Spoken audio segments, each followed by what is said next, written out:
is my great pleasure to welcome you on behalf of the Department of Social Policy, which is the host co-organizer of this very topical conference. The title of the conference, as you all of you know, and the call for papers focus on the crucial subject matter of militarization of European economics and the degradation of democratic and welfare issues to a third category of priorities. A conjunctural moment for me for the European Union and its prospects, which I wish the conference will highlight and will also manage to formulate coherent alternative strategies concerning the priorities of the European Union development policies.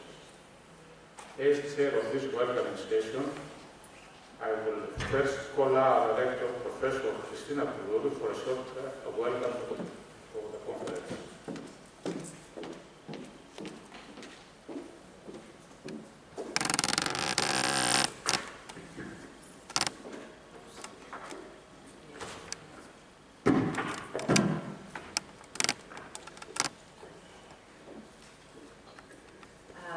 Dear colleagues, dear guests, dear friends, it is my great pleasure to warmly welcome you to Panteion University of Social and Political Sciences, which in close collaboration with the European Economists for an Alternative Economic Policy in Europe, EuroMemo group, is co-organizing the 31st annual conference under the theme Quo Vadis, Militarisation or socio-ecological transformation. Among other factors, the war in Ukraine, the far-right political agenda in the United States, and increased government spending on military armament have transformed Europe into a space of generalized insecurity, uncertainty, and continuous social and economic turbulence. In this context, the discussion regarding Europe's orientation is not only a matter of immediate political significance, but also of social responsibility. The need for dialogue, critical thinking, and careful analysis of alternative strategies that promote sustainable development, protect the environment, and reduce social inequalities is greater than ever. Historically, Panteion University has played a distinctive role in this process, serving as a space for open public debate, fostering critical thinking and building bridges between academic knowledge and social reality. Hosting a conference such as today's is no coincidence, therefore. It reflects our commitment to linking research with the contemporary challenges faced by society, while remaining attentive to developments affecting both Europe and the wider international context. I would like to warmly congratulate the Department of Social Policy, and in particular my colleagues and friends, Professor Kostas Dimoulas, who is also the head of the department, and Professor Marika Karamessini, who is the head of many things, but maybe the most important is the Committee of Gender Equality at Panteion University, for their initiative and excellent organization of this conference, as well the EuroMemo group for its 30-year invaluable contribution to public debate and its dedication to critical issues affecting humanity and grounded in ecological sustainability and international solidarity. I'm confident that the discussions taking place over the next few days, with the participation of the distinguished scholars and experts, will inspire the academic community and provide valuable tools for policy making that serve a more sustainable and socially just future of Europe. I wish good luck, a successful conference, and to our foreign friends, I wish you to enjoy Athens. It is really, you are very lucky. You have a sunny and beautiful Athens. So enjoy both the meeting and the social moments. Welcome.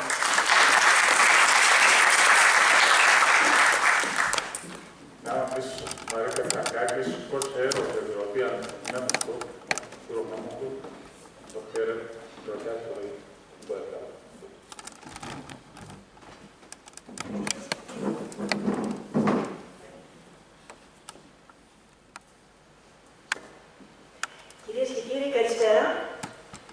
εκ μέρους του EuroMemo Group, σας καλωσορίζω στο φετινό μας συνέδριο με θέμα τις εναλλακτικές προοπτικές για την Ευρώπη, μιλιταρισμός ή κοινωνικός-οικολογικός μετασχηματισμός.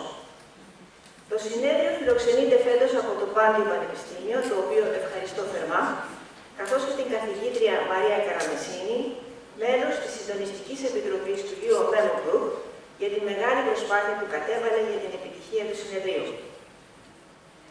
Καθότι η γλώσσα του συνεδρίου είναι η αγγλική, θα μου επιτρέψετε να συνεχίσω το σύντομο χαιρετισμό μου στη γλώσσα αυτή. Ladies and gentlemen, welcome to the annual conference of the EuroMemo Group, which is this year co-hosted by the University of Panteion, the University of Social and Political Sciences. On behalf of the group, I would like to extend my thanks to the university, and in particular to Professor Marika Karamessini for her great effort in organizing the conference. A few words about the EuroMemo Group. The full title, as you know, is European Economists for an Alternative Economic Policy in Europe. Admittedly, a long title, which is why we shortened it to the more enigmatic EuroMemo Group. It was started in the mid-1990s by a team of 4 critical progressive economists of different persuasions: Marxists, Keynesians, post-Keynesians, Jörg Hofschmidt, John Graham, Miren Ekvetaretta, and Jacques Mazier. We have Jacques Mazier with us today, and I consider it great luck, and I would like to personally thank you, Jacques, for what you did 31 years ago. For the past 30 years, the group has organized an annual conference, out of which comes our annual report based on the proceedings of the conference. This is written by a group of volunteers, usually the members of the steering committee, although not only. It is translated into various languages depending on the availability of volunteers. At this point, I should mention that the Nicos Poulantzas Institute in Athens has had our annual memorandum translated into Greek for many years. A big thank you to the Institute for supporting the EuroMemo Group. The report is then distributed widely to the community of social and political economic scientists, activists, trade unionists, etc. Our aim is to stir and to contribute to the public debate on economic and social issues and to propose alternatives.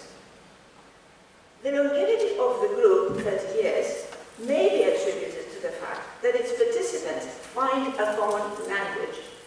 Thus, they manage to reach a common position, even if they have different starting points. Diversity is one of the hallmarks of the group.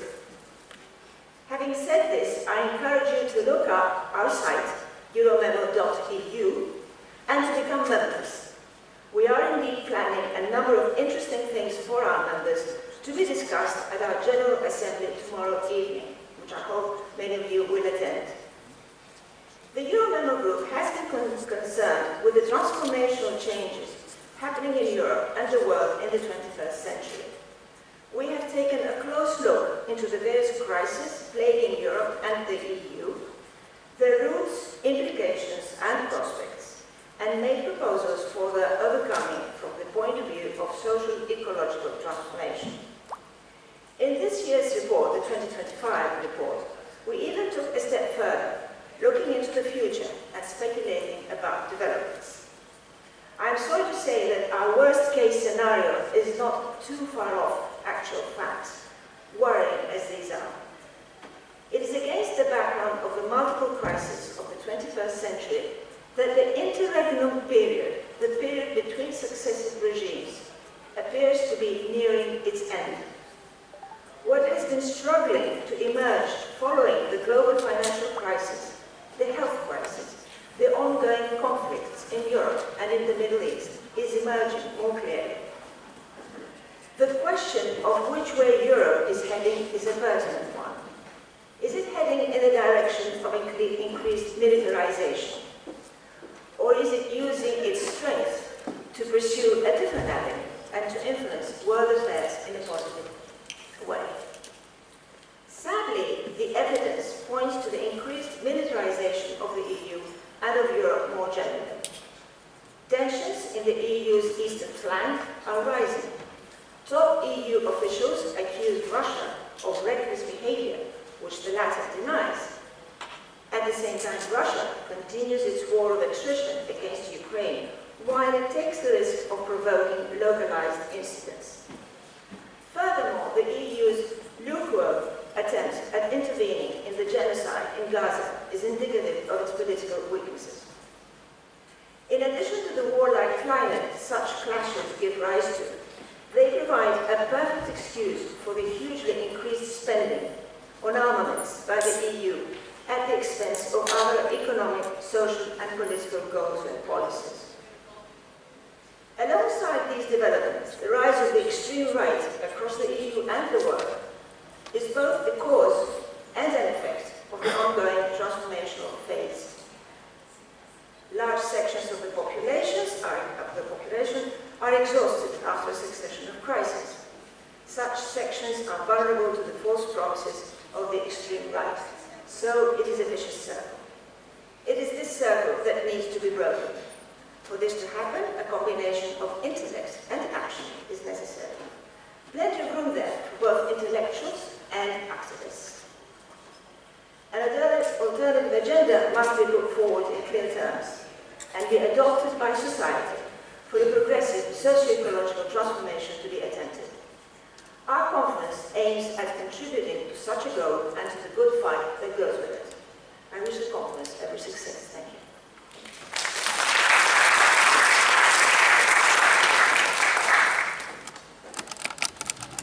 Before giving the floor to Maria Repoussi, who is the director of the Nicos Poulantzas Institute, to welcome Alex Karitis, the head of the New Left political party in Greece, to the conference, and hope to get some inspirations of the discussions that we will get here.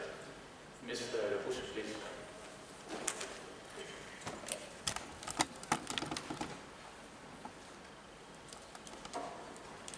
Thank you. First of all, I would like to apologize because according to our information, I am not prepared to speak in English. So, αγαπητοί φίλοι, αγαπητοί συνάδελφοι, βρίσκομαι σήμερα μαζί σας για να σας απευθύνω θερμό χαιρετισμό και να ευχηθώ επιτυχία στις εργασίες του 31ου ετήσιου συνεδρίου σας, εκπροσωπώντας το Ινστιτούτο Nicos Poulantzas, ένα φορέα που βρίσκεται ήδη στον 28ο χρόνο λειτουργίας του, με σημαντικές δράσεις στον τομέα της θεωρητικής και εμπειρικής έρευνας, της εκδοτικής δραστηριότητας, καθώς και της παραγωγής πολιτικών προτάσεων με στόχο την προοδευτική διακυβέρνηση της χώρας. Η ομάδα των Ευρωπαίων Οικονομολόγων για μια εναλλακτική οικονομική πολιτική στην Ευρώπη, έχοντας ήδη στο ενεργητικό της 30 χρόνια συστηματικής και μεθοδικής επιστημονικής δράσης στο πεδίο της οικονομικής πολιτικής, αποτελεί ένα σημαντικό συλλογικό ευρωπαϊκό εγχείρημα. Με επιστημονικά τεκμηριωμένο τρόπο, αντιπαλεύει το κυρίαρχο νεοφιλελεύθερο δόγμα και αμφισβητεί την οικονομική ορθοδοξία που το υπηρετεί. Οι εναλλακτικές της προτάσεις προωθούν την κοινωνική δικαιοσύνη, την πλήρη απασχόληση, την οικολογική βιωσιμότητα και τη διεθνή αλληλεγγύη. Οι θεματικές και τα υπομνήματα των ετήσιων συνεδρίων της όλα αυτά τα χρόνια αποτελούν αδιάψευτους μάρτυρες της πολιτικής συνέφειας αρχών με την οποία η ομάδα παρεμβαίνει στα ευρωπαϊκά τεκτενόμενα και στις ευρωπαϊκές εξελίξεις. Η συνεργασία των δύο φορέων μας, του Ινστιτούτου Nicos Poulantzas και του EuroMemo, είναι ουσιαστική και μακροχρόνια. Άνθρωποι μας συμμετέχουν ενεργά ή συμβάλλουν με τις δικές τους δυνάμεις της δραστηριότητας της ομάδας. Ιδιαίτερη μνήμα οφείλω εδώ στη Μαρίκα Φραγκάκη, που είναι ακόμα μέλος του Διοικητικού Συμβουλίου του Ινστιτούτου Nicos Poulantzas και συμμετέχει από θέση ευθύνη στο σχεδιασμό και στις δράσεις της ομάδας σας. Στο πλαίσιο της συνεργασίας μας, κάθε χρόνο μεταφράζουμε και εκδίδουμε στα ελληνικά το υπόμνημα του αντίστοιχου ετήσιου συνεδρίου, το οποίο διακινούμε και διαδικτυακά μέσα από την ιστοσελίδα μας. Σήμερα, εδώ στο χώρο του του συνεδρίου, όπως ήδη σας ενημέρωσε η Μαρίκα Φραγκάκη, διαθέτουμε το υπόμνημα που βασίζεται στις συζητήσεις και τα έγγραφα που παρουσιάστηκαν στο 30ο συνέδριο πέρσι το Σεπτέμβριο στη Βιέννη με τίτλο «Η Ευρώπη και ο κόσμος πέρα από την πολυκρίση». Εδώ μπορείτε επίσης να βρείτε και προηγούμενα τεύχη. Όχι μόνο στην Ευρώπη, αλλά σε ολόκληρη την ανθρωπότητα βρισκόμαστε σε ένα ιδιαίτερα κρίσιμο σταυροδρόμι. Συνηθίζουμε και το λέμε πολλές φορές αυτό, αλλά νομίζω ότι τώρα είναι περισσότερο πραγματικότητα από ποτέ. Το πλαίσιο και το σκεπτικό του συνεδρίου αποδίδουν με ενάγκη την κρισιμότητα της συγκυρίας.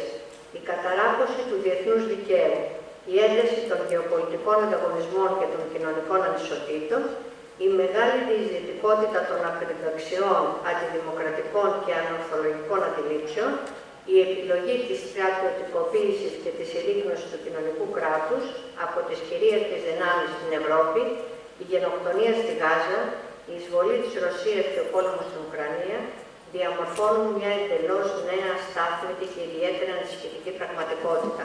Αυτή πρέπει να τη συνδυάσουμε και με τον τραμπισμό στις ΗΠΑ και τον απόϊχό του σε άλλα μέρη του κόσμου. Το κεντρικό ερώτημα του συνεδρίου Ευρώπη Quo Vadis, στρατιωτικοποίηση ή κοινωνικο-οικολογική μεταμόρφωση, αποτελεί πλέον υπαρξιακό ερώτημα για το μέλλον της Ευρώπης και η αριστερά οφείλει να συμβάλλει με όλες τις δυνάμεις στη μέγιστη δυνατή συστράτευση για αλλαγή πορείας. Με αυτές τις σκέψεις που ήθελα να μοιραστώ μαζί σας, εύχομαι κάθε επιτυχία στις εργασίες του συνεδρίου. Σας ευχαριστώ πολύ.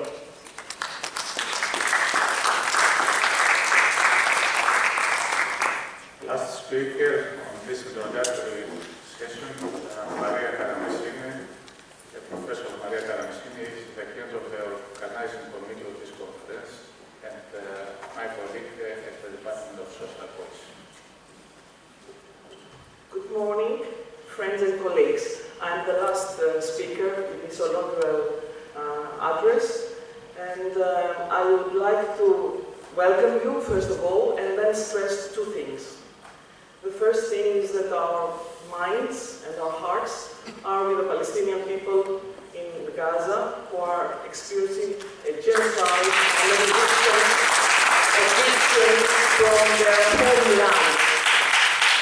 We are with them in solidarity. The second thing that I want to stress is that Europe, and the EU in particular, for the first time in its history is preparing for war. And the war and the enemy, of this war has been named. It is not without naming that the Rearm of Europe's white paper has been drafted. So we have the enemy, this is Russia, and we are preparing for war. And we have to prepare ourselves. I quote, I'm not endorsing this attitude, but we have to prepare our forces, military forces, until 2030. This is what the readiness 2030 is about. Okay, so we cannot pretend that we don't understand what's happening. So, what are the implications for our conference? The implications are tremendous, because the whole political agenda of the European Union is changing.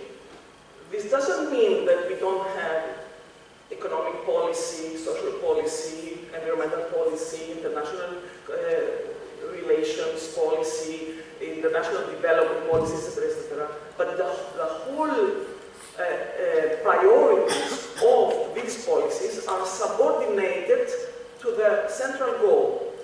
This is why we have chosen this title for our conference, in order to study what are the implications of this named first priority of Europe for the other types of policies, and what will happen also for social policy, which is tending to disappear from the political agenda, at least from the first priorities, where it was before the decision for this strategic reorientation of Europe, of the EU in particular. So, with this these thoughts, I am welcoming you to our conference, and then I come to some practicalities. Today, all our plenaries will take place here in this amphitheater, whereas tomorrow, where we have our parallel sessions with workshops, will take place in the rooms of the first and second floor. For all types of information, all kinds of information, we have our collaborators at the desk outside, and you can ask them any question that you have about the practical organization of the conference. Before stopping my first speech, I want to welcome Engelbert Stockhammer, who is Professor of Political Economy at King's College, London, and who is going to be the first speaker of the next session.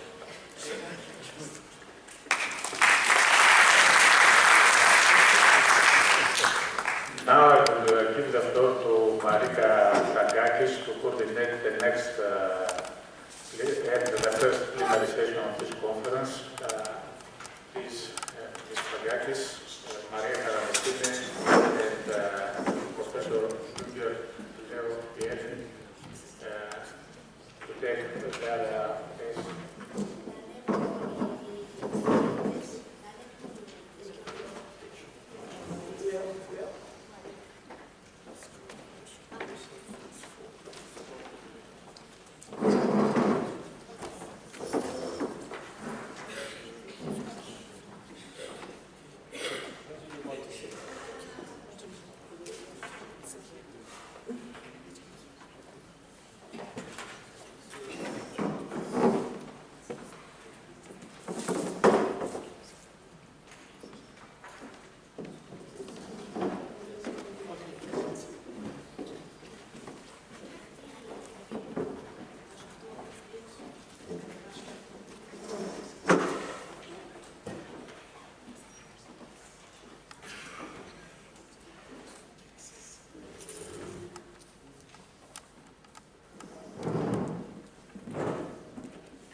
European Commission President, Chairman or Chairwoman, who present their own view of the State of the Union in September. And this year, Ursula von der Leyen presented her speech on the 10th of September. So this is good for us because we can go ahead, criticize, and suggest alternatives. Our speakers include Engelbert Stockhammer. Engelbert is a professor of international political economy, as I already mentioned, King's College. Very quick bio. He received his PhD from the University of Massachusetts in Amherst, has held positions at the Vienna University, Kingston University, London, visiting positions in Germany, France, Turkey. His research is on macroeconomics, growth regimes, financialization, and financial instability. While he's widely published, and he has recently led the project, The Political Economy of Growth Models in an Age of Stagnation. So this is Engelbert. The heading, the title of his presentation is The Limits to Competitiveness. And just before I pass the floor on to Engelbert, I was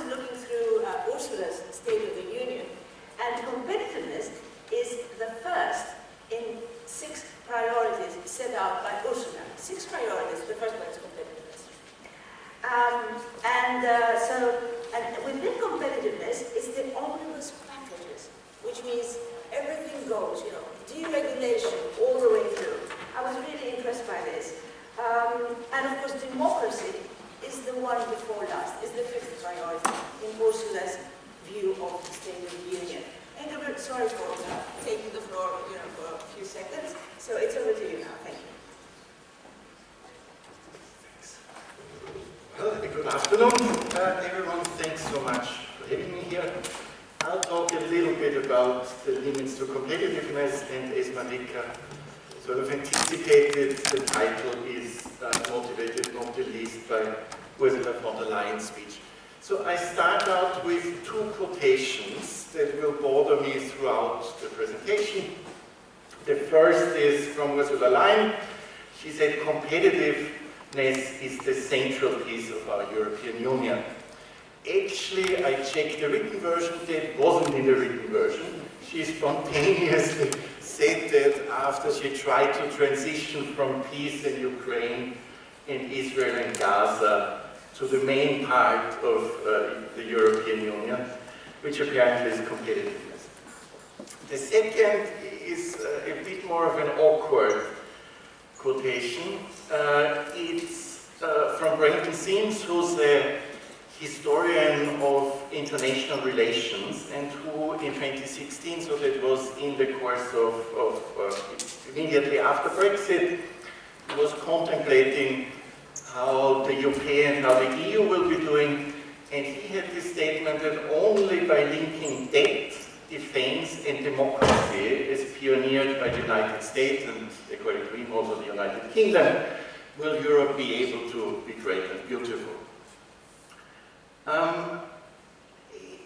This second statement by Sims initially did not make a whole lot of sense. I had no idea. I saw in the aftermath of the Euro crisis why you would want to have debt and democracy in there, but initially the defense did not make sense to me. But we'll come back to that.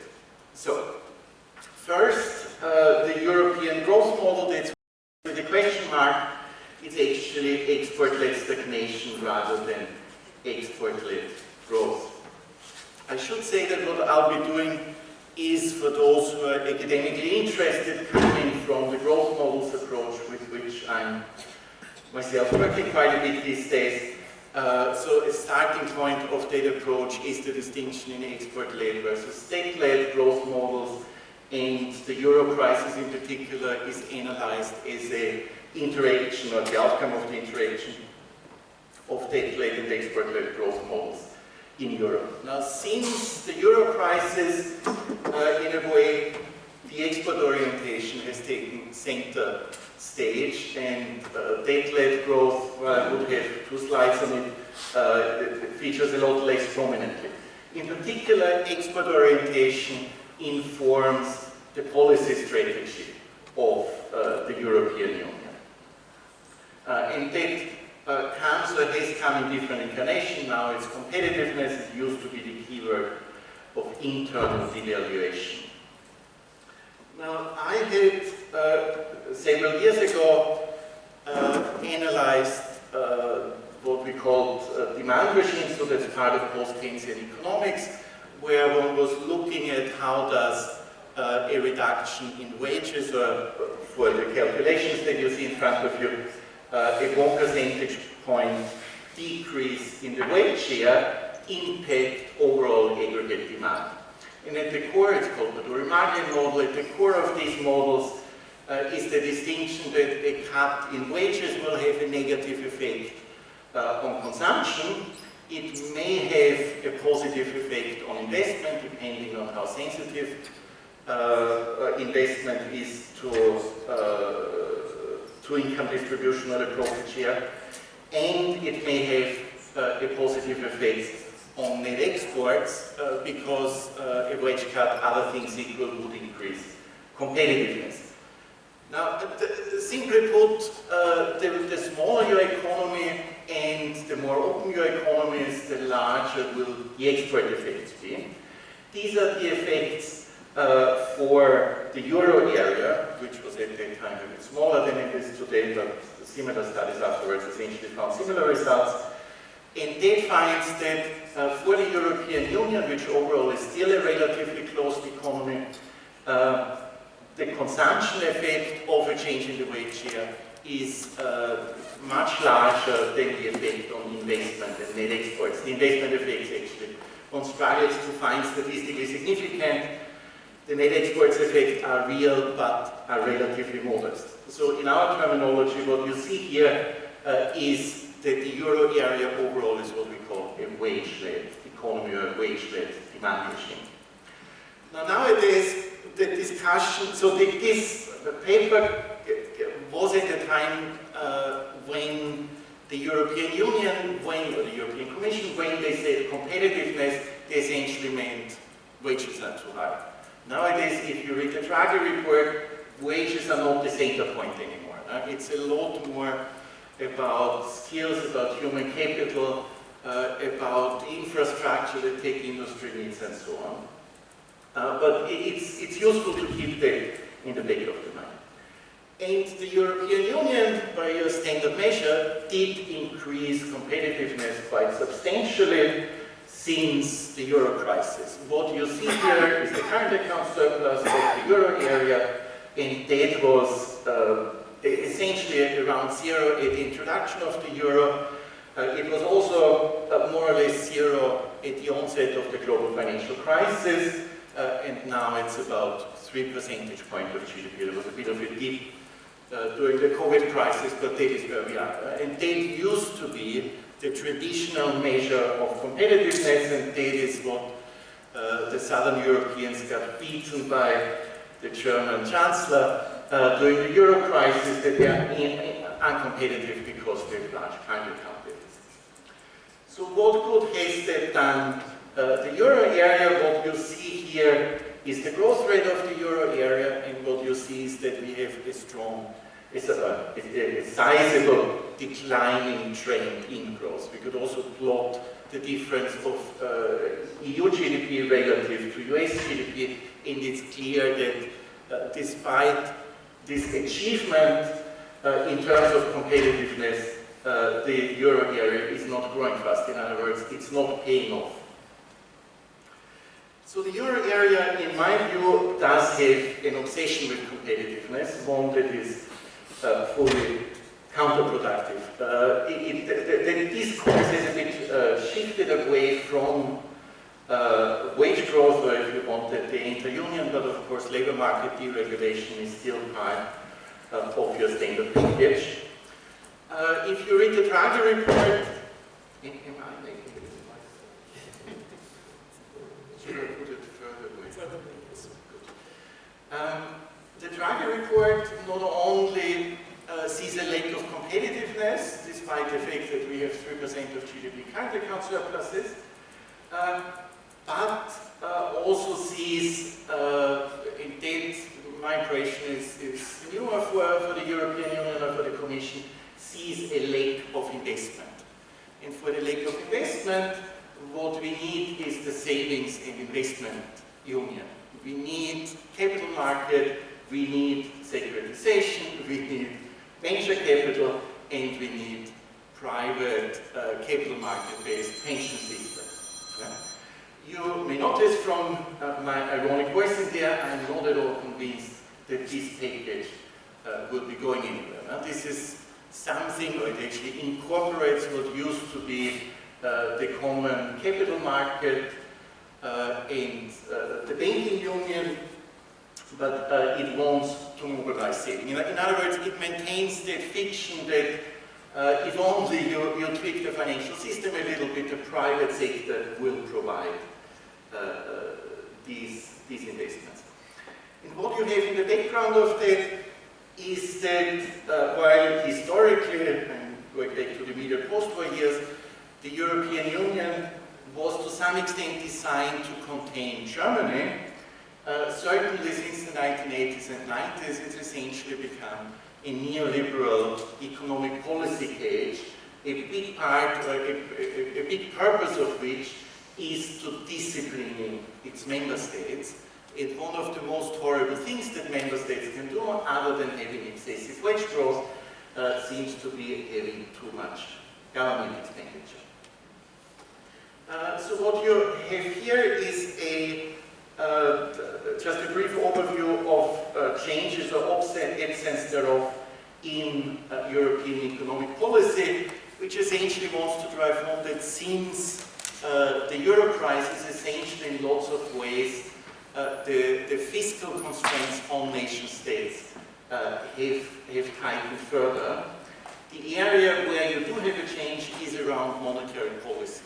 The role of the ECB, certainly with the euro crisis, changed to some extent, but that doesn't move away from the fact that fiscal policy is ultimately orders of magnitude why still national policy and debt is very heavily constrained.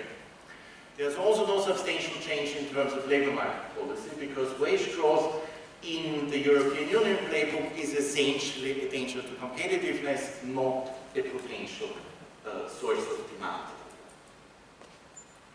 How am I doing time? 5 more minutes, but we could go over that. Yeah, right.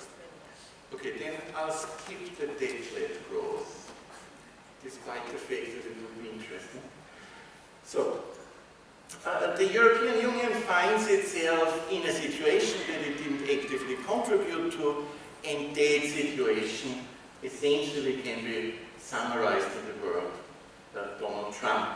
So the question is, what does that mean for the European Union, and how can, to what extent is the European Union positioned to respond to that? So the first question is, what if any is Trump's economic policy strategy? In other words, is there a system in the madness and the randomness of his policy? So my attempt to make any sense of what is going on there, and admittedly there's a big part here is interpretation, because based on what Trump is doing and saying, you could read into it a lot of sense. So what I'm saying is essentially based on Stephen Miran, one of his chief economic advisors, and this wonderful, massive Project 25 collection on the economics and financial crisis. So in my reading, what they want to achieve is essentially a regime where the rest of the world is paying tribute to the US. So if you wanted sort of unashamed imperial regime, and this tribute is supposed to be paid because the US provides two public goods. On the one hand, security, and on the other hand, the global reserve currency. The way that those tributes are meant to be paid is on the one hand via tariffs, which are already in place, even if parts of them contested by the Supreme Court, and on the other hand, which is not yet in place but is actively discussed by the Republicans, as a tax on foreign US dollar holdings. Now, I'm saying this is a strategy. I'm not at all saying that this is going to work. There's all sorts of reasons why this will get bumpy rather quickly. The obvious thing is that if you increase tariffs, it's actually not straightforward who actually pays for them, to what extent it ultimately impacts American living standards. It's also not straightforward how those tariffs actually work in a world of global value chains. And it's also not clear whether these tariffs will induce relocation of production unless they came with quite strong industrial policy. The tax on foreign US asset holdings, again, that's even more speculative. What I've seen is discussed in terms of taxes or holding fees for official US holdings. So in other words, what they want to tax are the central banks of China, of Japan, maybe of the Gulf states, when they hold US assets. But they're at this point not clear to what extent they also want to tax private US holdings. But of course, this is where the volume would be. Because the US as the global reserve currency, or as the world currency, has its status not primarily because of what central banks are doing, but what the private financial sectors are doing. So this is where the money would be, but if you start taxing these, then of course you would relatively quickly potentially undermine your role of as the global reserve currency. But so both of these are quite contradictory, or have quite contradictory process, but this is as far as I can see system in the matrix. How big are the effects that this has? Now these are the OECD estimates. I don't have estimates of order of magnitude of my own, but I don't think the OECD has any incentive to understate the potential effects, because the OECD institutionally is rather free trade. And what you see here is non-trivial but ultimately modest effects. So for the 10% tariff, they had about a quarter percentage point of GDP for the euro area. If we take the current 15% regime, maybe you get half a percentage point. Now obviously that's concentrated in sectors, and it's ultimately guesstimate. This is an order of magnitude that hurts, but that's certainly not the end of the world. Just as a footnote, if you go back, I mean it's ancient history now, when the European Commission commissioned all sorts of studies on how beneficial the common market would be, the order of magnitude that they gave at that point was that it would lead to an increase in growth by a quarter percentage point per year.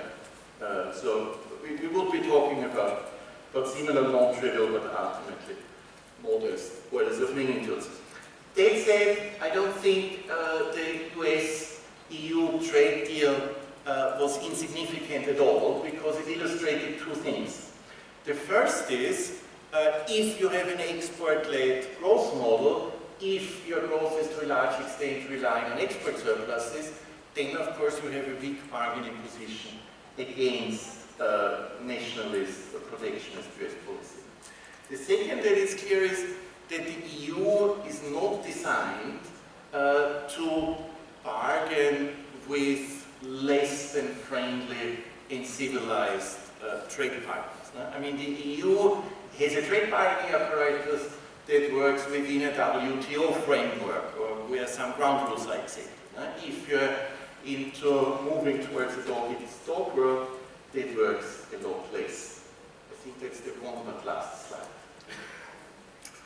So that brings us to the issue of defense. The Draghi report, of course, is big on defense, both in terms of the global value chain and critical minerals, but also in terms of actual military expenditures. And in my view, and the EU has ambitious and probably unrealistic plans of creating 800 billion more defense expenditures over the next 5 years. But I think ultimately that creates quite a political dilemma for the left or for the European left. And it brings to mind Sim's quotation that what the EU needs is state, defense and democracy. We take the state and democracy.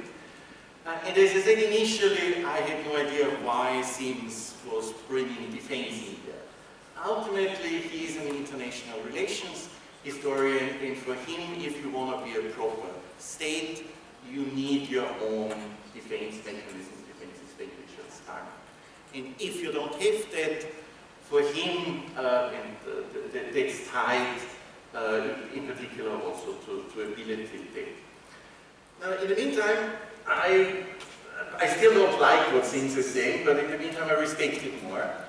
Debt essentially has two roots. One is, that may be too academic, but that's the neo-Weberian historical comparative sociology, in particular Charles Tilly's work on European state formation. And one of the things that he emphasizes that states are, until the turn of the 19th century, essentially military apparatuses. 90–95% of their expenditures is for military, and they're issuing debt to finance wars. That's, by the way, the origin of the Bank of England and of other central banks.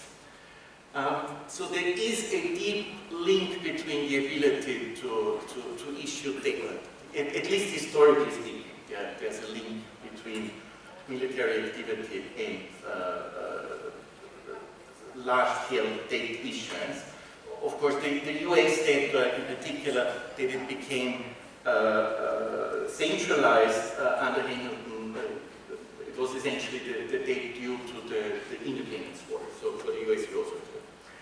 But we can also look closer to home. So if you look at Alan Carfones and Magnus Reiner's Europe at Bay, I think the book was called, there you have a quite strong argument that you can't explain European integration without appreciating that whatever European integration has taken place under the quotation mark security umbrella of the US. In other words, in one existential feature for stateless, the European Union was always incomplete. So in that sense, I'm seeing the current remilitarization of Europe as a very mixed blessing. On the one hand, if you want to negotiate seriously with Trump, you have to have a presentable military. On the other hand, in terms of the policy priorities within the European Union, of course, we're preparing a medium nightmare if we're doing that. So how big are these? So if we buy, so the von der Leyen's State of the Union speech was quite anti-Russian. That essentially was your justification why we need more military expenditures. From my perspective, it's essentially Donald Trump is the reason why we would want to need more military expenditures.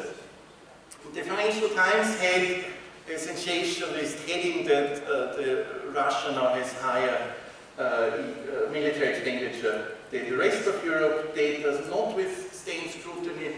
That is due to the fact that they use purchasing power parities for Russia, but not for the European Union. But it's clear that European military structure are quite fragmented, and if Europe wanted to be a serious international global player, it would need to centralize defense measures and defense expenditures, and of course that would be militarization of the European Union. Now, I'm out of time, I presume. I was trying to sound not too gloomy, so I would have, of course, one final slide on how we could do things differently, but I don't think anything that's written here will be a great surprise for the people in this room. So from my perspective, of course, the EU needs a very sizable fiscal capacity. That's both in terms of counter-cyclical policy. In the euro crisis and global financial crisis, but also COVID crisis, we saw what we're talking about is easily 10% of GDP plus. It would have to be counter-cyclical, so it would have to come with substantial borrowing, otherwise it's not counter-cyclical.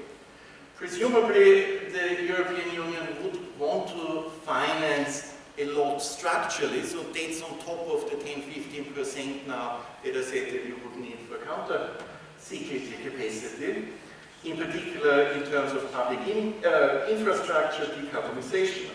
I see that there will be various papers on that. So there's all sorts of things in terms of public infrastructure. I just want to emphasize social infrastructure, education, childcare, which feminist economists have shown that actually does have non-trivial growth effects.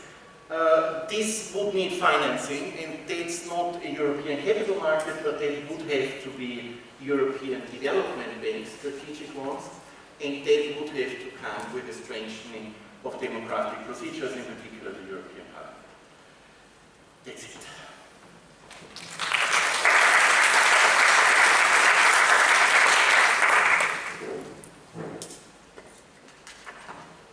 So, taking your final comments and the starting point, one could argue that if the EU had done all these beautiful things in the years past, as the EuroMemo group has been arguing for years, it would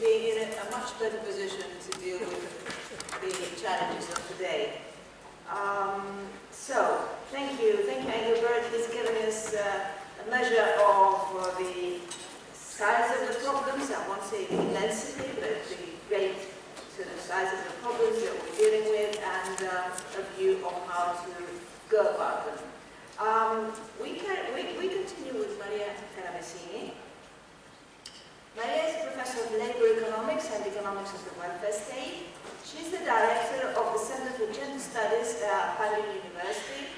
She has been the president and governor of the Public Employment Service of Greece, between 2015 and 2019, a member of all official European Commission groups of experts on gender, employment and equality from 1997 to 2014, and she has participated as an independent expert and researcher in many ILO projects on inequalities, industrial relations and employment policy. We have a real expert in this area, social issues. Her presentation is titled Social Europe, Lost Between Militarisation and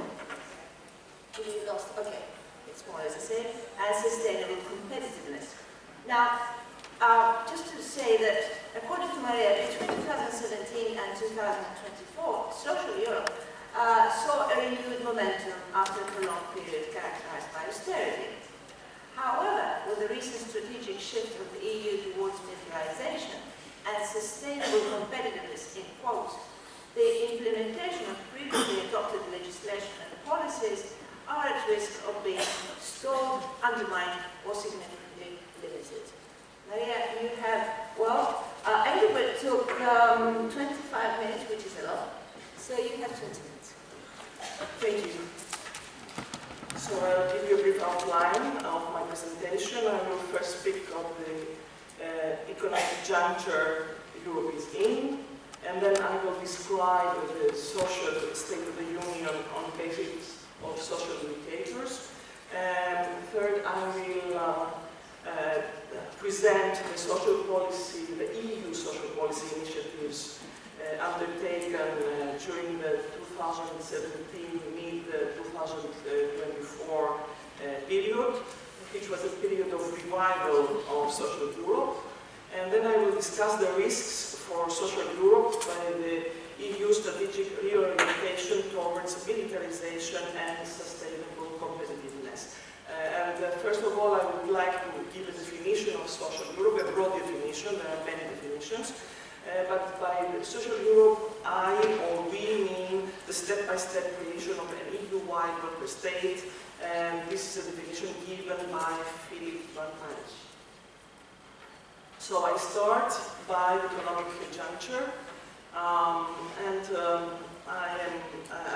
want to say that the EU economy is in crisis for the 3 last years. And this is not a normal crisis, it is a structural crisis of European capitalism. Of course, we have stagnation of output and productivity since 2023. These are the rough indicators. We have a reduction in exports since 2022. We have a retreat of private investment since 2023. And we have gloomy forecasts for 2025 and beyond. So this table you can see on the screen, it summarizes all these indicators. These indicators and other indicators for the preceding period makes us think that or prove that Europe is the weak link of the Western model of neoliberal and financialized capitalism and globalization under the US hegemony. During the Great Recession and the sovereign debt crisis, we had the collapse of the Southern European periphery, so the dismantlement of the, not dismantlement, but a very huge economic recession, and also dismantlement of fundamental characteristics of the welfare state and employment regulations, etc. Internal devaluation, austerity, etc. Of course, during the 2008 recession, we had internal causes for this collapse, the internal cause is neoliberal economic the Ukraine war some years ago, which took place in 2020, started in 2022, and the energy crisis, and recently with Trump's tariffs, we see the collapse of the German model, which is the core of the European economy. So we started from the periphery, the crisis of the periphery, and then now we go to the core. And the German economy, as you know, is considered as the locomotive, as the engine of the European economy, mostly of the Visegrad countries, which are very much related to the interdependent with the German economy. So this is a structural crisis of the neoliberal export-led growth model in the EU's core economies, what Engelbert also referred to. And this is why there is a need, there was a need, and has been a need for strategic reorientation of the European Union. And militarization is the main pillar of a new development strategy based on strong state intervention to reinforce the industrial basis, build strategic economy and foster technological innovation and sustainable competitiveness according to Draghi report and the competitiveness compass of the European Union and the European Commission. And now I turn to the question, is this strategic shift a threat for social Europe? And here are my main arguments. First of all, I would like to make some clarification on the term of sustainable development. Draghi's report calls for improvements in competitiveness not by boosting labor market flexibility and compressing wages, but by raising productivity growth through upskilling or reskilling. This is the approach of sustainable development, sustainable competitiveness, excuse me. Of course, this is a welcome approach, but it narrows the role of social policy to the provision of skills to the economy. And this has a very big repercussion on the social policy agenda of the EU. Now, what about the shift, the strategic shift towards rearming Europe? And this is something very intriguing because this involves huge increases in military and security spending from 2% in 2024 to 5% until 2035, according to the NATO target, which will necessarily compete, I will show it.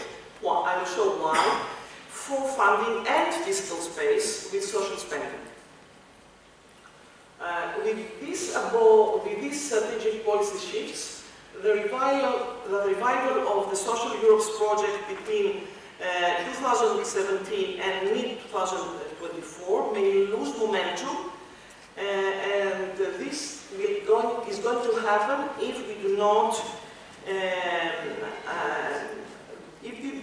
not strive to keep the window of opportunity open. So, I now turn to the social state of the Union, and I start by labor market performance.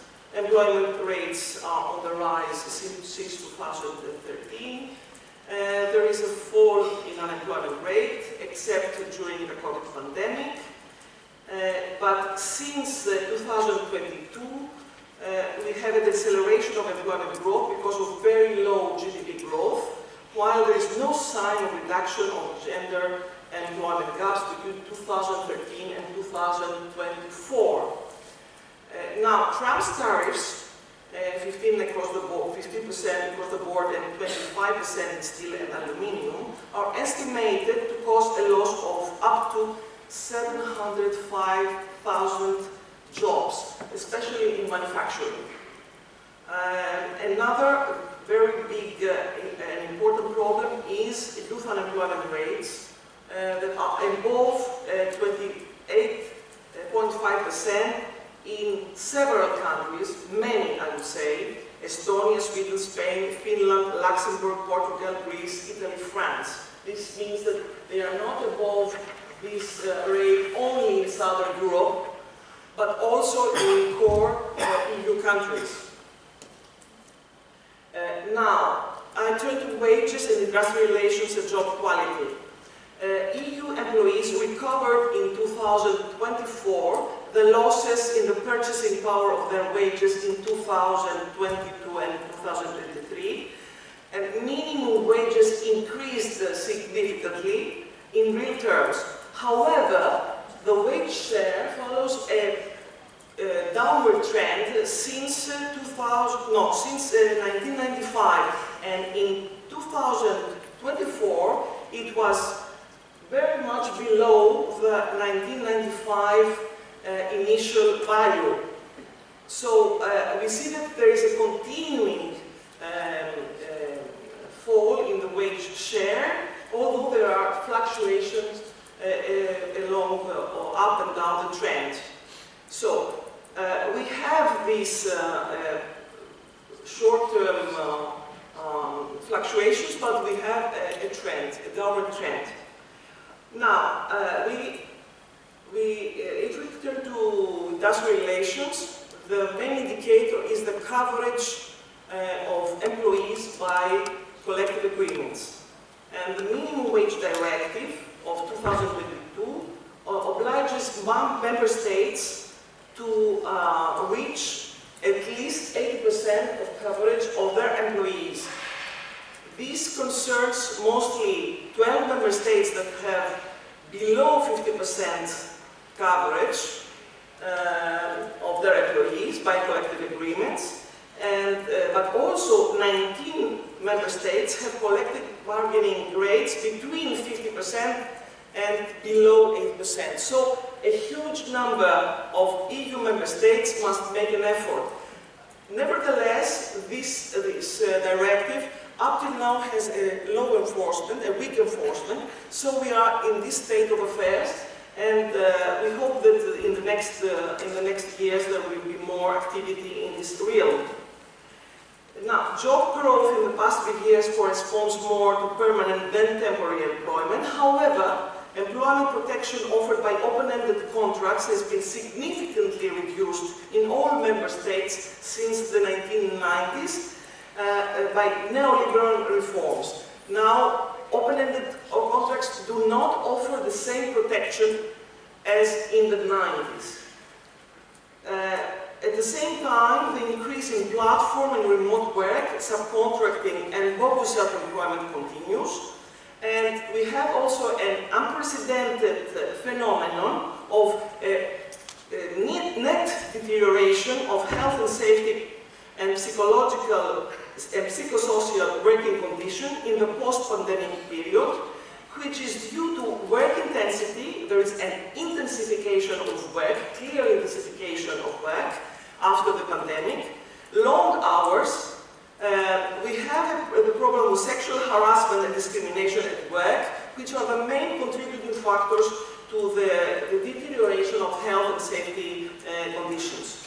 And these conditions affect women disproportionately.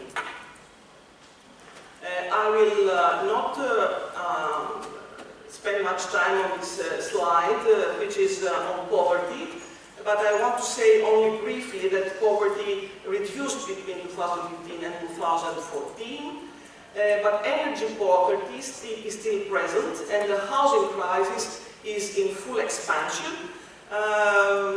For your information, I think that these figures are well known. We have had a 50% hike in housing prices since 2014, and 10% of EU households in the EU spend over 40% of their income on housing, while energy poverty concerns 10% of households, of all households in the EU, and these rates are very, very high in Southern Europe, the Balkans, Lithuania, and France. Now I come to the policy part of my presentation, and I will start by describing what was particular during the 2015-17 and mid-2024 period, what was particular for EU social policy. This has been an exceptional phase of social Europe's revival, and this exceptional period started with the publication of the European Pillar of Social Rights in 2017, which was followed by numerous legislative and policy initiatives. It was combined with a novel approach during the pandemic, by a novel approach to EU spending to deal with the COVID-19 pandemic, and also with the launch of the specific financial instruments of SURE or Next Generation EU, and also associated with the EU borrowing to finance an ambitious recovery strategy. So social policy and these financial instruments and the more fiscal space were very conducive to this expansion of social Europe. And of course, it was also the loosening of the EU fiscal framework and public expenditure rules that made this possible. So these developments during the pandemic and before the pandemic, just before the pandemic, due to the European Pillar of Social Rights, are in sharp contrast with the austerity-driven response to the Great Recession and a long phase of social and regulatory stagnation. This is the window of opportunity that should not be closed. I referred to this issue in the second slide. I will come back later in the closing slide of my presentation. So the latest social initiatives, policy initiatives of the EU that are part of this package and part of this phase, exceptional phase, are the Adequate Minimum Wage Directive, which now risks to be annulled by the European Court of Justice, seized by the Danish and the Swedish governments. And it's a major risk because this directive represents a radical policy shift. It's a paradigm shift, according to Schulten and Miller, in the European labour policy, EU labour policy, aimed to strengthen the labour's bargaining position, which is in contrast with what happened during the 2008 recession and the sovereign debt crisis, where we had exactly the opposite direction of EU labour policy to undermine minimum wages and collective bargaining, which were thought as institutional barriers for growth and employment. Then we have the Platform Work Directive. Although there are some weaknesses in this directive, it's a very, very important directive. I won't be spending time on that. And then we have the Council recommendation on adequate minimum income, which is very important but not binding legal instrument, since in no member state does the minimum income scheme lift recipients above the poverty line or guarantee decent living. So the lack of fiscal means and the limitation of fiscal space with a new fiscal compact does not leave hope in upgrading the value of the minimum income schemes and the other social policy components. Now I come to my last slide. I will deal with the dangers involved for social Europe from this strategic shift of the EU towards militarization and sustainable competitiveness. I start from the risks following the sustainable competitiveness within the framework of the competitiveness compass. There is an agenda which is called simplification and red tape cut, which is a proxy for deregulation. And the framework of this agenda, of this compass, the EU plans to dismantle regulations that protect labour and social rights, digital rights, and rights for the environment. Moreover, there is a neglect of potential tensions between competitiveness and social cohesion caused by stark disparities across the EU in the capacity for technological innovation and skilled workforce. This unequal capacity calls for special measures for left behind regions, countries and groups. But at the same time, if you look at the EU budget 2028-2034 as proposed by the European Commission, then you can see that only 14% of the total budget is not 14%, of 6% of the total budget is dedicated for social expenditure on social policy, which is minimal. And the EEC was preparing also to cut the European Social Fund Plus, integrating it with other funds, but at the last moment, because of the ETUC call for and insistence of keeping the European Social Fund, Ursula von der Leyen finally accepted to include it in the proposal for the budget. So, and another, if we skip to the national level, the sustainable competitiveness agenda risks to sharpen an existing division between social protection expenditure, which is considered unproductive and liable to cuts, to expenditure cuts in the public budgets, and social investment expenditure, which is considered as productive, that is improving competitiveness and allowed to be increased. So there will be further fiscal pressure, and this will put tensions to the health systems, which are already under pressure, under fiscal pressure, and pension systems alike. We understand the problems from the French case. I don't have to speak more about this, but I wish to underline that the pension reforms are those that were the pension reforms are those that were most insisted upon for cuts by the European Commission. Now I turn to the risks which can be for social Europe caused by militarization.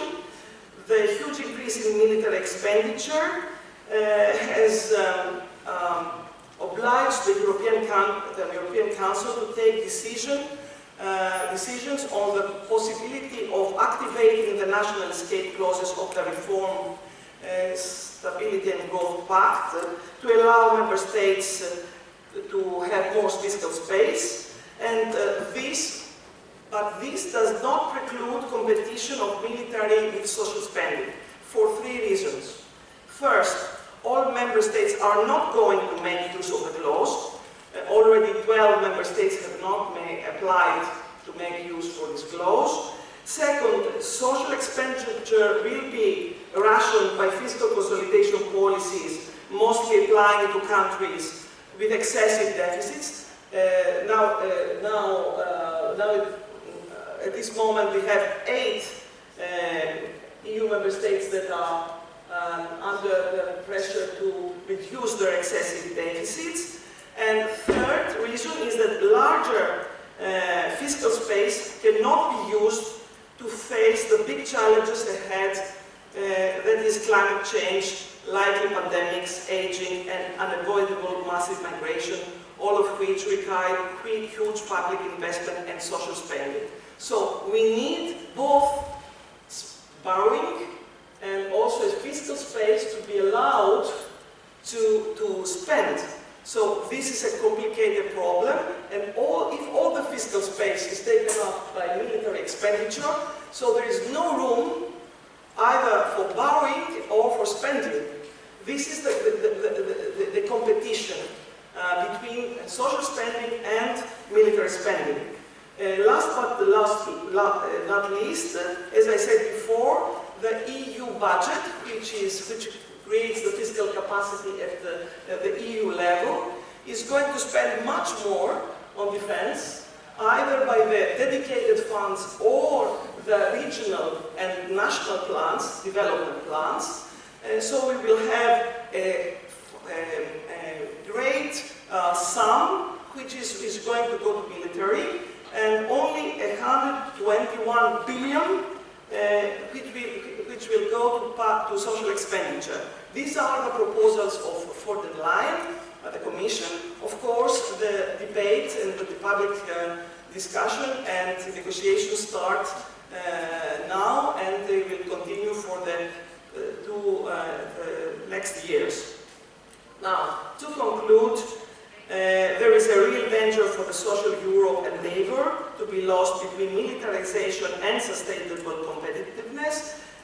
We must therefore strive to maintain labour and social rights to the center stage of national and EU academic and public debates, political agendas and policy making processes, and this focus is prerequisite to empower workers and people in these turbulent times in order to build a democratic economy and society. Thank you very much.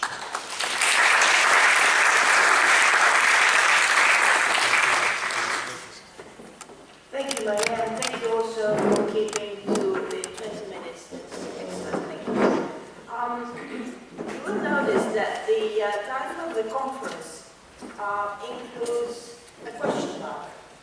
It says militarization or socio-ecological transformation. I think the first plenary is already answering. There is no question mark, and there should be no question mark. And Maria's inspired presentation is simply saying that militarization, and as Engelbert said earlier, sustained competitiveness in quotes against social Europe. Period. No question mark. So this is the one thing that comes out of the first two presentations. I'd like to mention something that came up in the news yesterday. Finland is against common borrowing by the EU. Now, the Next Generation EU program included the central fiscal capacity, that is the European Union borrowing in its own name and distributing the funds. And this is a novel idea. It is important. It is one of the positive elements of policy after in response to the COVID crisis. And here you go. You can't have unanimity. There is no sort of way to go forward because the various member states have their own agendas and their own take on things, on the state of the Union, and I think that's one of the main large political weaknesses of the European Union. The last speaker today on this panel, that is the first plenary, is Hans-Jürgen Bieling, basically Leo Bieling. Leo is Professor of Political Economy and Economic Education at the Institute of Political Science at the University of Tübingen. Leo is a valued member of the critical economist community and a long-standing colleague, friend and supporter of the EuroMemo group. Now, his presentation is titled The Political State of the Union, that's the third leg of the first plenary, in times of global turmoil and internal fragmentation. I think I'll pass on to Leo immediately. I won't spend any more time commenting. Thank you. Yeah, absolutely fine. Thanks a lot. Thanks for the invitation, and thanks to Engelbert and Maria for preparing the ground for talking about politics. After looking at the economic developments and afterwards the social and political developments, now we can look at political processes in the European Union, and your thoughts reminded me of bringing in also some historical dimensions. So if we look at the previous commissions in the European Union, for instance, perhaps some remember of Barroso, he was clearly a neoliberal. And afterwards, Jean-Claude Juncker came as a compassionate conservative, and that also partially explains the social policy expansion, because he was concerned about the legitimacy crisis in the European Union, and he wanted something to offer.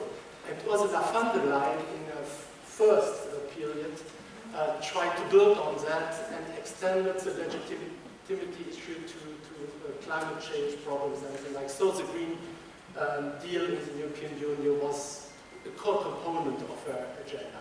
But now, what comes is the second Ursula von der Leyen Commission, and many things look pretty different, I would say, as there are some continuities but also differences.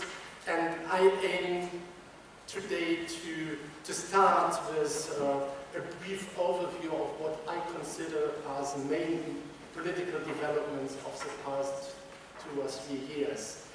So it is rather spotlights which I will show you. I cannot provide a very comprehensive and coherent interpretation perhaps.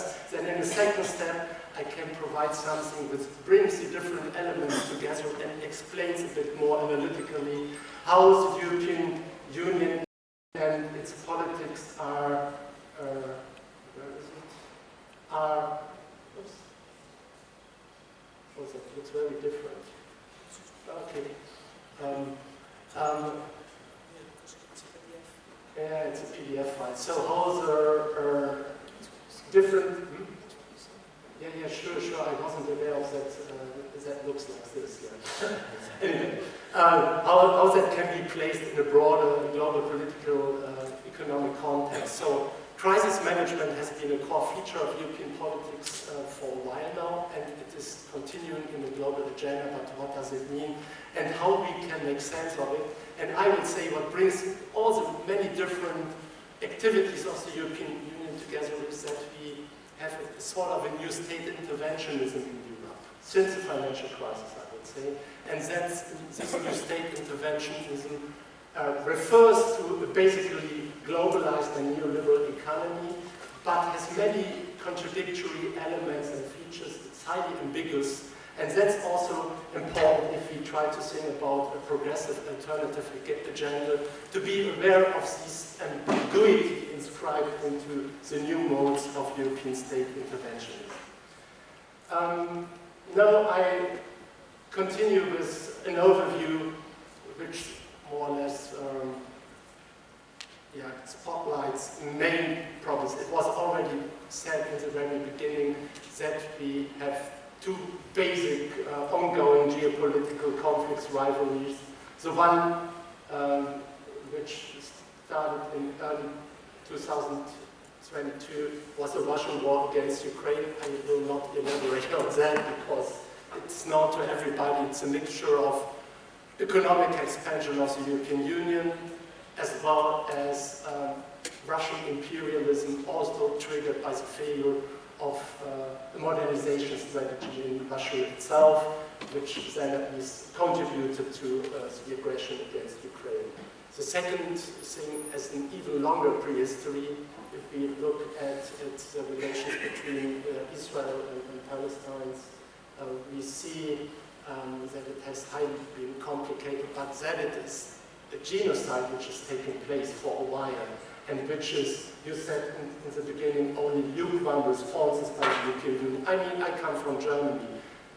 Colleagues from Austria would probably confirm that the German and the Austrian government and the public as well are pretty hesitant to accuse Israel of anything. So it's a problematic constellation. What the EU did, particularly in with respect to the first conflict, Russia against Ukraine, is to rearm. So a lot of programs have been launched, the Readiness 2030 program, Arm Europe plan, Defense Readiness, Omnibus, etc. Additionally, 800 billion additional expenses for the next 4 years should be mobilized. That means annually expenditures from roughly to 350 billion will move up to 680 billion, so it's a doubling, more than doubling of the expenditures, or almost, and that has, of course, an impact. A second major conflict in European Union politics has also been already been mentioned, namely the intensified trade policy conflict, on the one hand with the United States. It's a problematic deal. It's economically not that severe as it looks at first glance, but it has, of course, some major implications. And one thing which is totally unclear to me is how the European Union can promise to buy 705 billion LNG because we have not a planned economy in Europe, so who will do that and what are the mechanisms, how to realize that. So further conflict might be provoked by that. But we have also a second trade conflict with China. The investment screening is taking place for a while now, but more recently the EU launched some punitive tariffs aimed at protecting the car industry in Europe. That was not made by unanimous decision-making or deliberation. It was primarily an initiative by the French car industry and the Commission. The German car industry has been rather against it, the German government as well. But in the end, they have launched it, and I mean, the interests are clear. German car manufacturers are much more reliant on the Chinese markets, and they would like to avoid major problems. I guess I have to accelerate even. So we have, in some intensified geoeconomic competition, primarily over information technologies and infrastructure, but also over access to energy and critical raw materials. I will come to that later on. So that is rather the international side. If we look at the domestic political relations in Europe, I mean, Ursula von der Leyen in her speech to the Parliament mentioned one thing which is really important. She acknowledged that we have a continued living cost crisis in Europe. And she referred explicitly to rising prices of energy, housing, food, or cars prices, or we can say mobility. And that's a very important point because that affects particular strata in society, particular social groups, classes. But that was not part of her address, looking at the differentiation of that. She only suggested a few initiatives by the European Union, having a European Housing Summit, having a small affordable cars initiative. It's totally unclear what will be the result in that regard. A Buy European Food campaign, because we produce so much food. I can endorse that in principle, but that's rather symbolic in many regards. And also continuing with clean energy, in brackets, buying solar panels from China and LNG from the US. That can't be the clean energy strategy. Anyway, some contradictions are part of it. I mentioned the continued living cost crisis because I regard it as a major factor for the further rise of nationalism and the turn towards the radical or far right in Europe.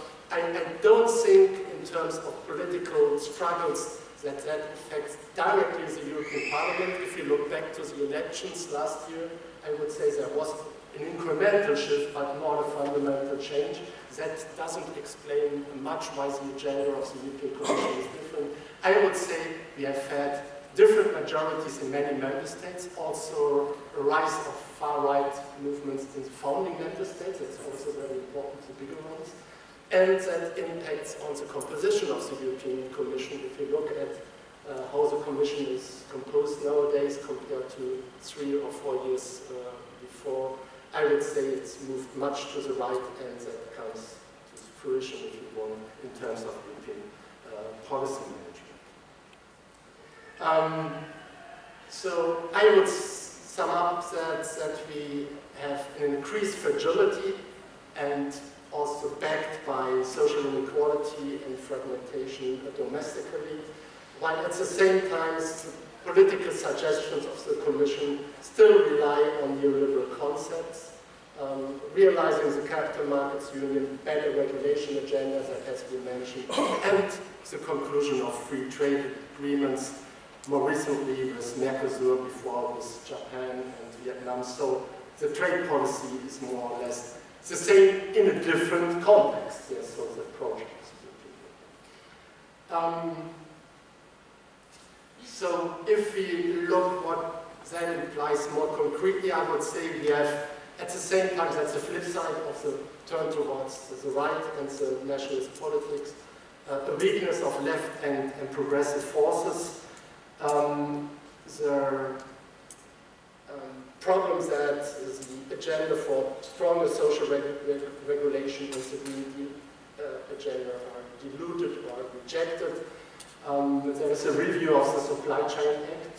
The phasing out of the combustion engines is put into question by the Conservatives. I mean, it's only a question of time if the chair of the Conservatives says that they will make it as a core component of the strategy, and the reliance on US, LNG, etc. So we see at least a watering down, and perhaps even a rejection. And that is also reflected in what I call the new state interventionism. We have different kinds of instruments of state intervention into the economy. I would regard the unconventional monetary policy as a very first step after the financial crisis in the early 2010 years. But then the return to industrial policy, the selective promotion of individual companies or branches can be considered as a new interventionist policy. It also refers to many infrastructure projects. And more recently, we have an increased military spending, and these programs, the money which is mobilized, also indicates a new interventionism.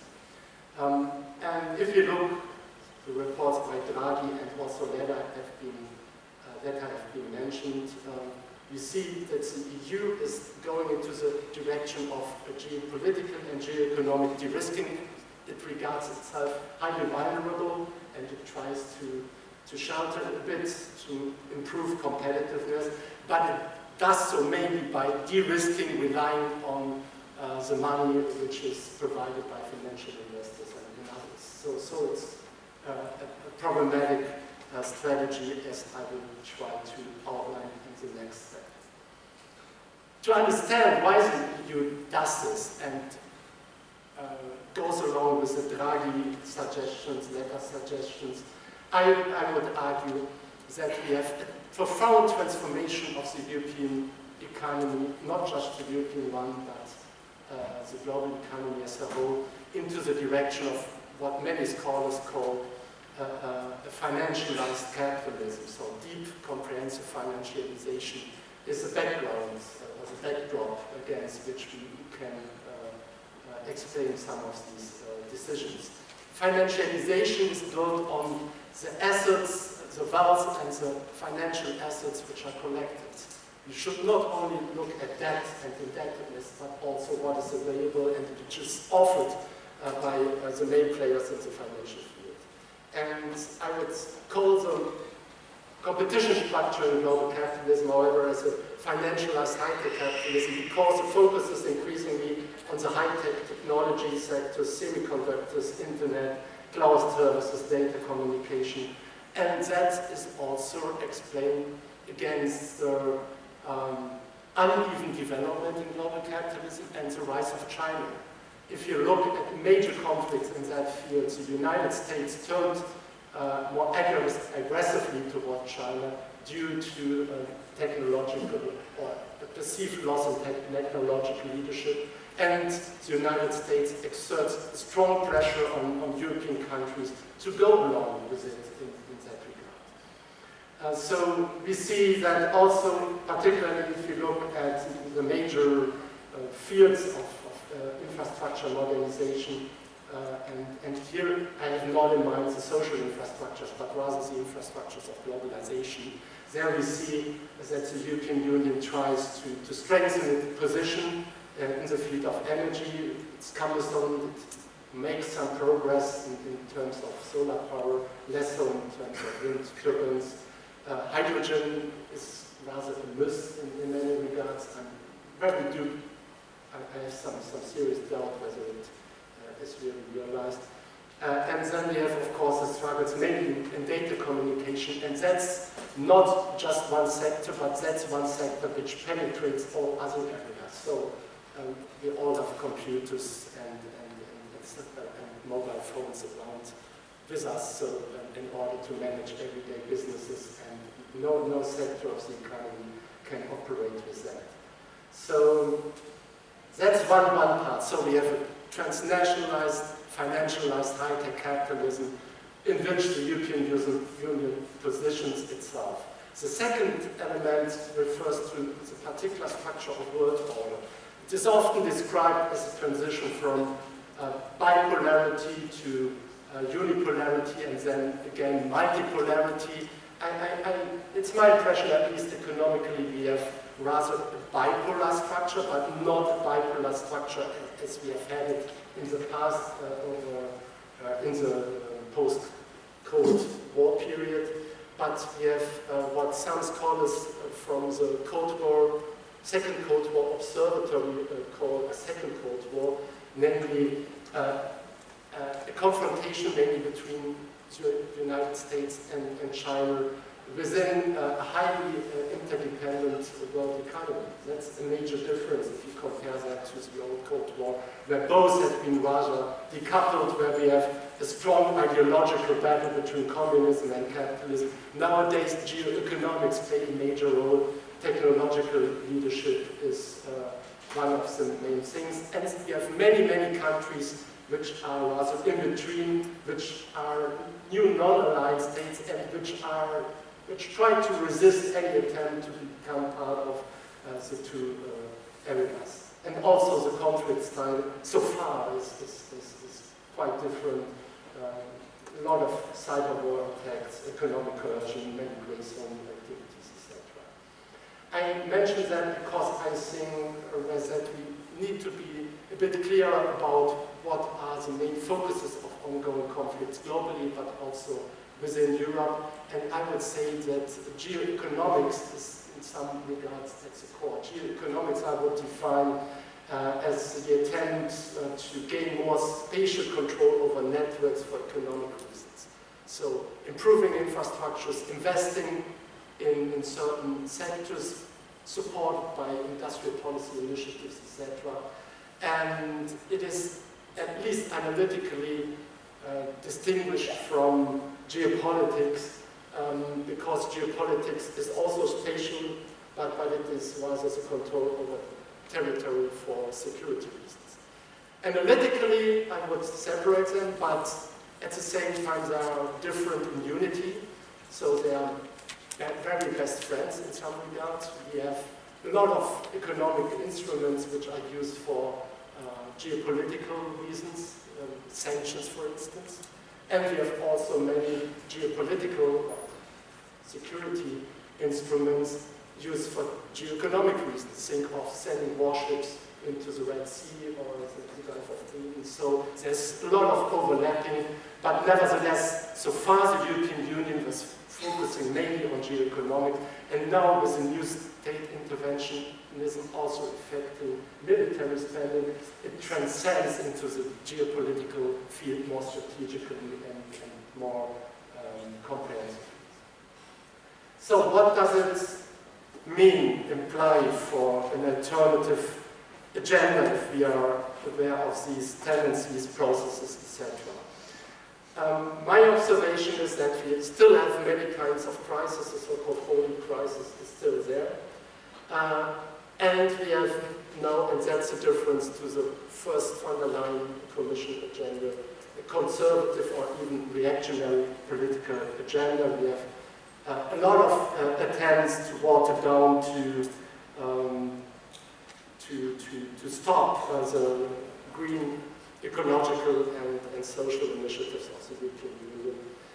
And so, therefore, I would say all left and progressive forces are rather confronted with defensive political battles. That means to keep on the agenda what it is, it would rather be difficult to make major progress in many fields. But in addition to that, we can also consider, or must consider, in as much the new interventionism can also be seen as a chance for progressive politics. I don't think, or I'm not sure about unconventional monetary policy. I'm rather against identifying progressive elements in the rearmament in the interventionism. But the infrastructure and the industrial policy instruments are still there. They can be turned into different directions. They can be used geo-economically, they can be used for primarily capitalist reasons, but they can also be used and be specified in terms of social integration, democratic control, ecological modernization, and the like. And partially that has been the case over the past years. And I guess it makes sense to improve and strengthen these aspects even more. And how can we do that? That's, of course, a battle of individual or over individual initiatives, but a progressive agenda needs in any way money, and not money from financial investors, not just by the investment bankers and the asset managers. It needs money which is politically and publicly controlled. And in that regard, I can only support all attempts to continue with the Recovery and Resilience Fund and the next Green Deal. And in order to do so, we should probably also think about higher taxes for more public money. So more taxes, higher taxes for the rich, of course, but also for corporations and the like. And that must go along also with a stepwise definancialization of the European economy in order to lose the pressure exerted by financial investors. They have a different worldview. They want to reshape Europe along different lines, and if you really want to have a stronger social, ecological, and more democratic Europe, you need more resources and European funds. Thanks a lot.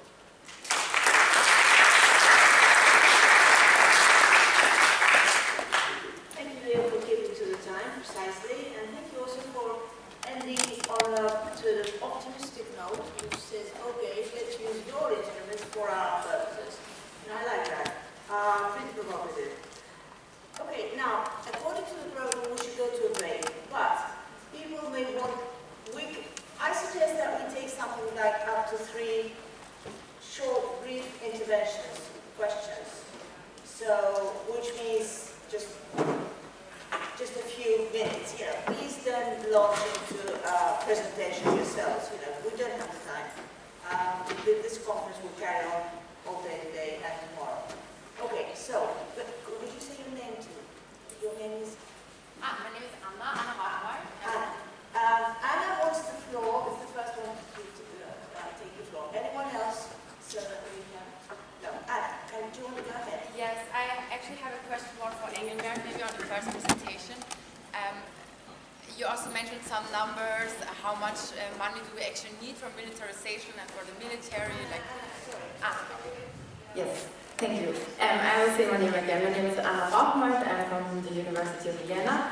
And I have a question more for Engelbert, because you mentioned numbers on money that we need for militarization, and I think it's quite questionable, those 800 billion euros, how much do we actually need, and the comparison with Russia, etc. But that's a different...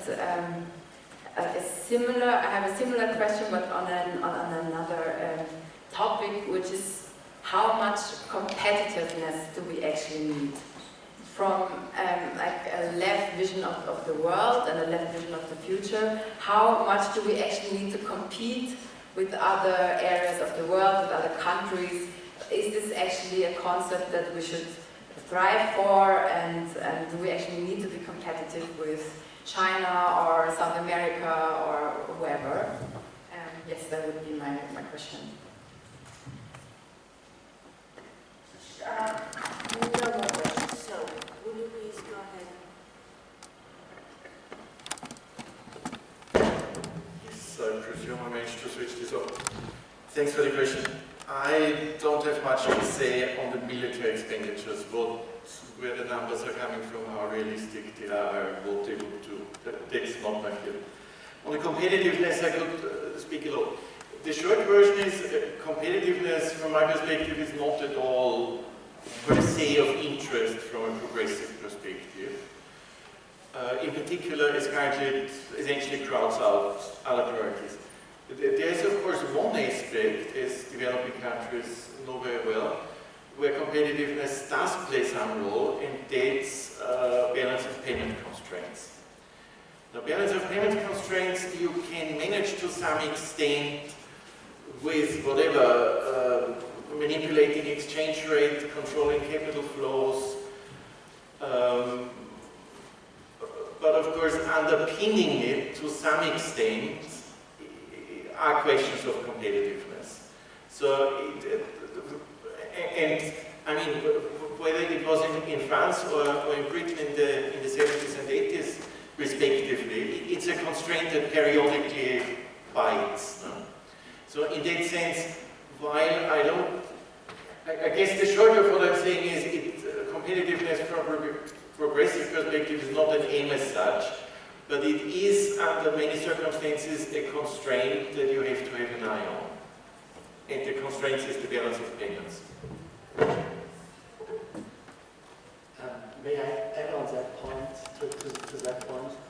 I guess that competitiveness, as Krugman already said a couple of years ago, is a dangerous obsession. Yeah, so it is feeling like a hamster in a wheel, and you run and so like. And it's a relational concept. You can become economically stronger, but if your competitors become even stronger, then you will lose out. Yeah, so in that sense, nationality should be behind. But what is really important from my point of view, and where also critical left-wing positions should be aware of, is that we have basically two roads to improve competitiveness. The low-wage road is taken by the Commission and has been propagated by many governments all the time.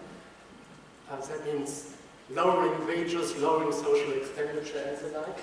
If that is competitiveness, then it cannot be endorsed by critical people, I would say. But the other way, and that's rather a mid to long-term perspective, is becoming more competitive by productivity increases. And productivity means producing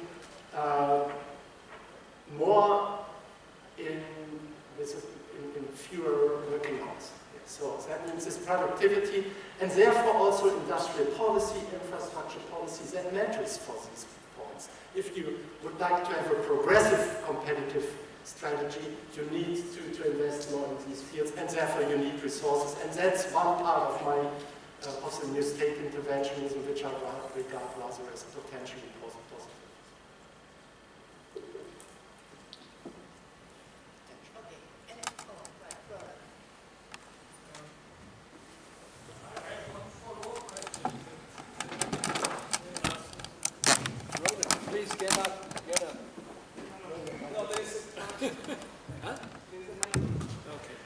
I have a follow-up question to that last excellent question, which is why did the speakers, why do they think there has been such a huge shift in EU policy? Why?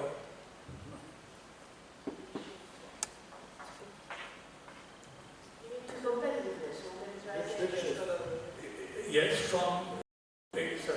from the, if you like, the sort of Green Deal and its orientations and to the current orientations.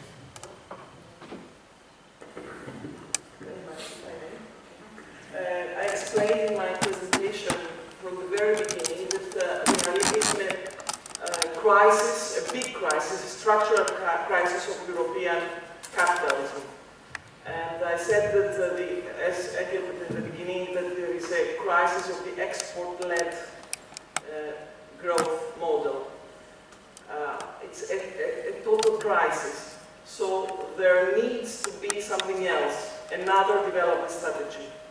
And the focus on militarization is that because militarization is thought as a new development strategy that can a new pillar that can of industrial strategy that could produce technological innovation, etc., etc. So this is the particular mix of state intervention, industrial policy, and the role of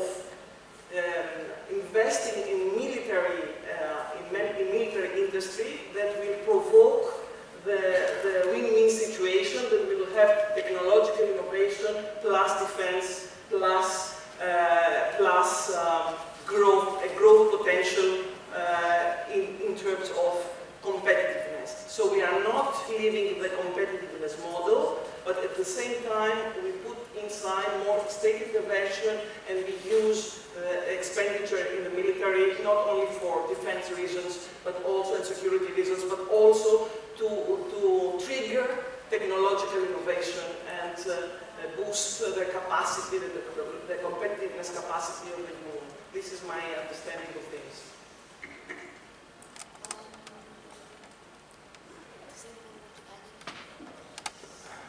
Only one short note. Economists normally differentiate between stocks and flows. And if you look at the European agenda and we look what is on the table and what has been realized, and then we have the flows. The flows look very dramatic, that we have a very profound shift discursively and in terms of new initiatives. But the rest is also there. So the previous decisions and the agenda is not completely determined by military aspects, I would say. And then, of course, I mean, the danger is that these military aspects are realized and they are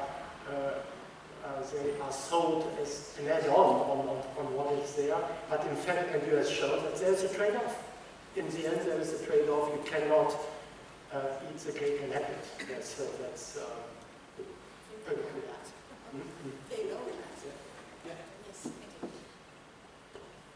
If I understood the question correctly, is the question why was there a shift towards competitiveness? To me, there's continuity, not a shift. No? I mean, I remember citing a European Commission document from roughly 2000 that explicitly said that wage agreements should be below productivity growth. In other words, at that point it was explicitly tied to wage dumping, but it was an argument about competitiveness. So from my perspective, that's essentially a quite firmly entrenched residue of the ordoliberal foundations of European integration. From the common market to the way they project policies outwards in terms of their growth strategy.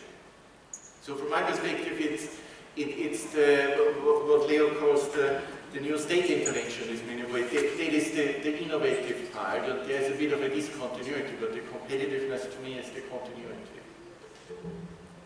And of course we should remember the Lisbon Agenda, which aimed at making Europe the most competitive. Sorry.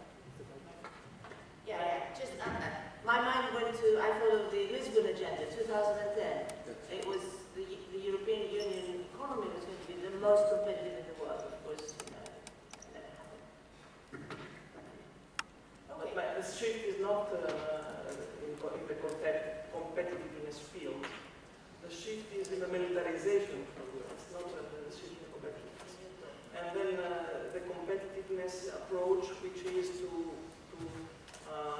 gain competitiveness through the gains in productivity and through reskilling and not by cutting wages, which is novel as approach. But this is another thing. If it is implemented, how they think about it. Could I ask a very small writer on top of that question?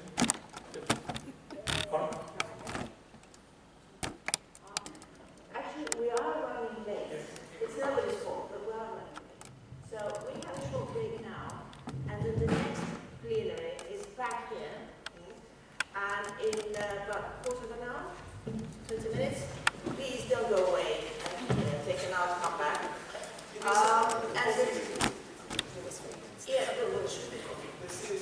Outside. Okay. And the next session is about militarization and socio-ecological transformation, the role of alternative economic forms, and the need of planning. So this discussion has only just started. There will be plenty of opportunities throughout the day to